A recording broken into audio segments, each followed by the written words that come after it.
네, 안녕하십니까. 정인교입니다. 7월 1일 이전에는 저희 같은 통상 분야 전문가들이 미중 통상 마찰이 또 무역 전쟁이 이렇게 지속되면은 우리는 도대체 뭘 어떻게 해야 되나라는 걸 가지고 고민을 엄청 했었는데, 하루 사이에 미중 무역 전쟁은 거의 뭐 수몇 미터로 가라앉고, 일본발 수출 규제가 이게 정말로 중요한 이제 해난으로 등장이 됐습니다. 6월 말에 오사카에서 G20 정상회의가 끝나고 정상들이 각자 국가로 귀국을 하고 나자마자 일본이 한국에 대한 수출 규제를 발표를 했고요. 더더군다나 신뢰와 안보를 이유로 해가지고 그동안에 한국에 대해서는 수출 심사 절차상에 특별 우대를 해줬는데 일반 심사 체계로 바꾸겠다라고 했습니다. 사전에 아무런 통보도 없고 일방적으로 발표를 한 걸로 봐서는 상당히 감정이 실려 있다. 또 G20 정상회의에서 일본은 세계 자유무역의 기수가 될 걸로 주장을 했었고요. 또 우리와 마찬가지로 과거에는 가터, 지금은 WTO의 다자통상 체제하의 무역 질서를 잘 활용을 해서 세계 3위 국가로 발전한 일본이 그런 무역 조치를 한다는 것은 이거는 뭐 정말 말이 안 되는 거고, 일본 내에서도 비판이 나올 뿐만 아니라 우리가 이에 대해서 문제 제기를 하는 것은 당연하다고 봅니다. 그런데 이제 일본이 왜 이렇게 했을까? 일본의 궁극적인 목표는 뭘까? 이에 대해서 우리가 정말 진지하게 생각을 해야 되는데, 앞에서도 많은 말씀이 계셨습니다만은 말은 경제 문제를 걱정하는 것 같은데 대응은 다 보면은 어떤 그 정치공학적인 입장에서 접근하는 게 너무나 많아서 안타까울 따름입니다. 제가 그 토론할 내용을 52페이지, 53페이지에 적어놨는데요. 기본적으로 일본은 한국 산업 황폐화를 타겟을 하고 있다고 봅니다. 그런데 이제 이게 발표된 시점이 참의원 선거를 딱 앞두고 발표를 함으로써 뭐 일각에서는 참의원 선거 지나고 나면 절대 나아질 리가 없습니다. 일본은 꽤 오랫동안 한국 산업에 대한 타격을 줄 수 있는 방법을 모색을 했습니다. 또 한편으로는 물론 대법원 판결이 결정적인 역할을 했지만은 한 5, 6년 전부터서 한일 관계가 아주 악화되고 왔습니다. 시간이 지날수록 점점 더 악화 수준이 더 높아졌고요. 자, 거기에다가 이제 아베 정부는 트럼프 대통령의 그 중국 견제 정책을 상당히 연구를 했을 걸로 봅니다. 결과적으로 본다면은 트럼프 행정부가 중국 때리게 하고 화웨이 무역 제재하는 거나 일본이 하고 있는 지금 무역 제재 구상이나 유사한 점이 너무나 많습니다. 자, 그러면은 이제 지금 이제 미국하고 일본 간의 무역 체제 상의 이제 다른 점을 좀 아셔야 됩니다. 트럼프 대통령이 중국에 대해서 없던 관세도 만들어서 그것도 뭐 25%를 그냥 추가로 갖다 붙여버리고 이렇게 할 수 있는 나라는 미국밖에 없습니다. 그건 왜 그러냐? 미국은 기존에 갖고 있던 소위 그 일방적인 무역 제재 규정들을 WTO가 출범해도 바꾼 게 없습니다. 그건 미국이기 때문에 유지를 할 수 있었을 겁니다. 그런데 이제 나머지 나라들은 일본, 우리나라 마찬가지입니다.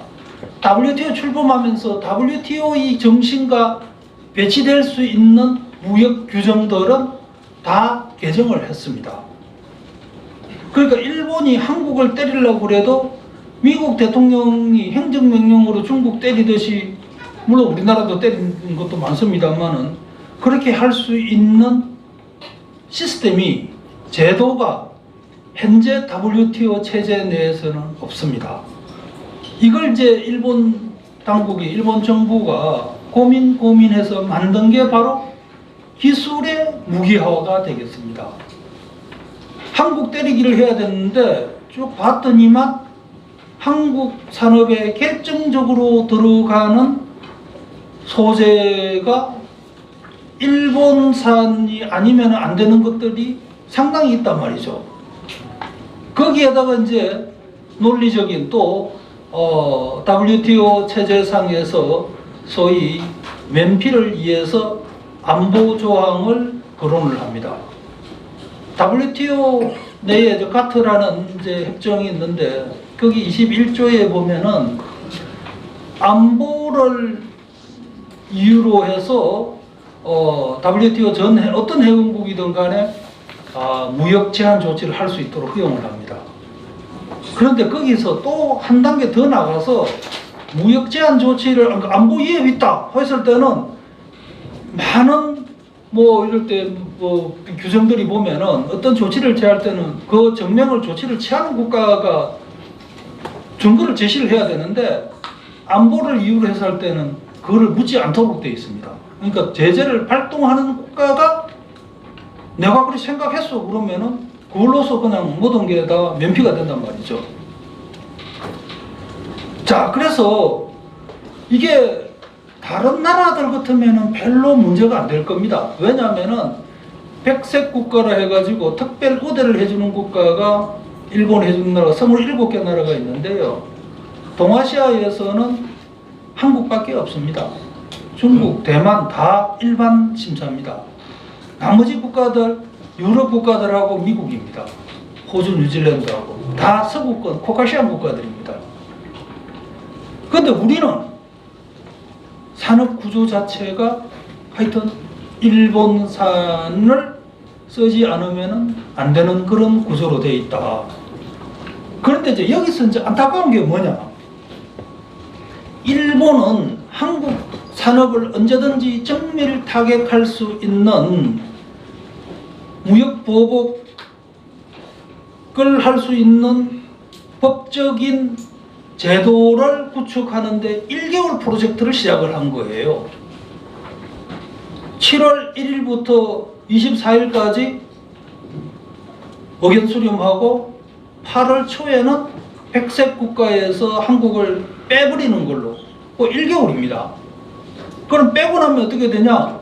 지금 세계 품목 가지고 수출 규제하겠다고 하니까 우리나라 주력 산업이 뭐 흔들릴 정도인데 백색 국가에서 빼면은 한 1000개 품목입니다. 1000개 품목이면은 우리나라 제조업 중에서 가공식품하고 목재업 빼놓고는 다 해당이 됩니다. 자, 그러면은 중국, 미국이 일본이 그냥 하루아침에 그냥 우리나라에 수출을 하고 있는 한 500억 달러 되는 거를 일시에 다 수출 금지하냐? 절대 그럴 일 없습니다. 그냥 결정적인 거 하나, 두 개 정도만 수출 제한하면은 해당 산업이 흔들릴 수밖에 없단 말이죠. 지금 세계 품목, 뭐 폴리, 뭐 이미드, 뭐 하사코, 브라수소 사코, 뭐 세 가지 품목인데 그거 가지고 지금 이제 얘기를 하고 있는데 그걸 우리가 수입하는 액수가 한 4억 얼마쯤 됩니다. 4억 달러. 근데 그와 직접 관련되는 수출액이 얼마냐면 1000억 달러입니다. 근데 일본 입장에서는 4억 달러치 수출 중지시킬 필요도 없습니다. 그 중에 하나가 이제 불화수소, 뭐 국내에서 하도 얘기가 많이 됐는데, 불화수소 하나만 수출 금지해도 효과는 똑같습니다. 왜? 어차피 공정이 안 돌아가니까. 그럼 불화수소 수출액이 얼마냐? 한국으로 수출하는 게 한 6천만 달러쯤 됩니다. 0.6억 달러. 0.6억 달러 수출 허가 안 해주면은 한국 1,000억 달러가 날아갑니다. 그러니 피해는 그거를 뭐 일본이 피해를 많이 볼 거다. 어떤 계산에서 그렇게 나오냐면 일본이 바보입니까? 일본이 자기들이 그렇게 뭐 한국보다 물론 한국에 대한 무역 수지 흑자도 기록하고 더 많이 수출하고 있지만은 절대로 그렇게 하지 않고 전략적으로 할 거다. 그리고 초기에는 별로 안 움직일 겁니다. 시간을 두고 천천히 해도 문제될 게 하나도 없고 장기적으로 압력을 넣게 되는 구상을 지금 하고 있다. 그래서 지금 우리가 이런 상황이 생겼을 때 그런 전반적인 것을 보고 일본이 지금 현재는 일본한테 8월 초에 백색 국가 조정하는 거 한국 빼지 말라라고 하면은 아베 수상이 듣겠습니까? 절대로 그거는 여러 정황상 들어줄 수 없는 거고, 지금 현재로서는 우리가 일본한테 제안할 수 있는 거는 백색 국가로 백색 국가 리스트를 조정하는 가기를, 그러니까 우리 치면은 이제 국무회의죠. 그 국무회의를 통과해야지 최종적 결정이 됩니다. 그것만큼을 좀 연기를 해라. 그건 한 6개월 좀 연기를 하고, 그 대신에 우리도 일본한테 명분을 줘야죠. 일본이 지금 어쨌든 대부분 판결 가지고 논의를 하자고 그러는데 그걸 중재가 될 수 있고 어떤 형태든 명분을 만들어내기 위한 국내적 논의를 해야 되는데, 그런 논의는 제가 가문에서 그런지 모릅니다만은 보이지 않고 그저 어병, 독립, 죽창 이런 소리만 들리고, 그러니까 이게 문제 해결을 위한 고민을 별로 하지 않는 것 같다라는 생각이 들고요. 만약에 이제 8월 초에 일본이 한국 산업을 상시적으로 정밀 타격할 수 있는 무역 보복을 위한 법령 개편을 완료를 하게 되면은, 제가 쭉 밑에 적어놨습니다. 53페이지 보시면은, 자, 기본적으로 이제는 우리 기업들의 생산 단가가 올라갈 수밖에 없습니다. 왜? 많은 부품들을 일본에서 적기에 갖고 오고 또 확실하게 들어오는 날짜가 정해져 있기 때문에 지금은 재고를 최소화를 해도 아무 문제가 없었어요. 이제 재고 부담이 늘어납니다. 그 다음에 두 번째는 매 끈끈이 이제는 수입할 때마다 일본 당국에다가 그 제품을 수입을 해서 우리 국내에서 어떻게 처리를 해서 해외로 어떻게 수출하거나 국내에서 어떻게 쓰고 하는 유통, 소위 엔드 유저에 해당되는 것까지 다 정보를 제시를 해야 되는데, 일반적으로 수출 통관할 때 들어가는 서류는 아주 간단합니다. 금액이라든가 HS 코드 숫자 정도 적고 수입자, 수출자 적고 그러면 땡인데, 지금은 몇 페이지에 거쳐서 설명을 쭉 적어야 됩니다. 그 말은 뭐냐면은 일본 입장에서는 시비를 걸 수 있는 기회가 엄청 많다는 거예요. 그러니까 어떤 품목 하나 때려야 되겠다 맘먹으면은 그 시비 걸어가지고 서류 반려시키고 다시 보완해 와라 이렇게 하다 보면은 5개월, 6개월은 그냥 넘어갈 수 있는 거죠. 그러니까 전반적으로 예를 들어서 우리 기업들이 수출품에 대한 납기를 맞추기가 이제 점점 힘들어질 겁니다. 이제 그렇게 되면은 바이어들이 가만히 안 있겠죠. 바이어들이 경쟁사로 이탈될 가능성이 높다라는 생각이 들고요. 그 다음에 물론 당연히 서류 작성 등의 시간이 많이 걸리면서 여러 가지 비용이 더 추가로 될 거고, 거기에다가 이제는 일본은 이렇게 되면은 일본 당국은 단순히 소재나 이런 설비 판매뿐만 아니라 소위 여러 가지 인적 교류라든가 또 기술 협력 등에 대해서도 브레이크를 걸 수밖에 없습니다. 이제 그렇게 되면은 우리나라 기술 발전에도 문제가 생길 거고요. 그 다음에 이제 우리 기업들이 이제 가면은 앞으로 가면 갈수록 점점 더 힘들어질 겁니다. 그 이유는 뭐 우리 국내에서 규제가 말로만 무늬만 규제 완화지 규제 완화가 안 되는 데 비해서 뭐 다른 경쟁국들은 규제 완화가 상당히 잘 되고 있고요. 더더구나 신산업에 대한 규제는 우리 국내에서 거의 뭐 안 되고 규제 완화가 안 되고 있습니다. 자, 이런 상황에서 이제 많은 기업들이 소위 백색 국가로 공장을 이전할 가능성이 높다. 백색 국가로 가면은 이런 문제를 걱정할 이유가 하나도 없죠. 필요한 거 다 수입하는데 문제가 없고. 자, 이렇게 되고 더더군다나 이제 외국 기업들도 한국에서 빠져나가거나 국내에 투자하는 게 대폭 줄어들 겁니다. 이미 뭐 금년에 많이 줄어들었고요. 이게 바로 이제 1985년도 플라자 합의 이후에 일본이 앵고가 되고 하면서 소위 잃어버린 20년, 뭐 정확하게는 30년까지 갔죠. 계속 마이너스 성장했던 이제 그런 게 우리나라한테도 닥칠 수 있다. 그러니까 일본은 아마 이런 것까지 계산을 하고 우리한테 그 무역 규제 조치를 발표를 했을 걸로 생각이 되고요. 마지막으로 이제 어쨌든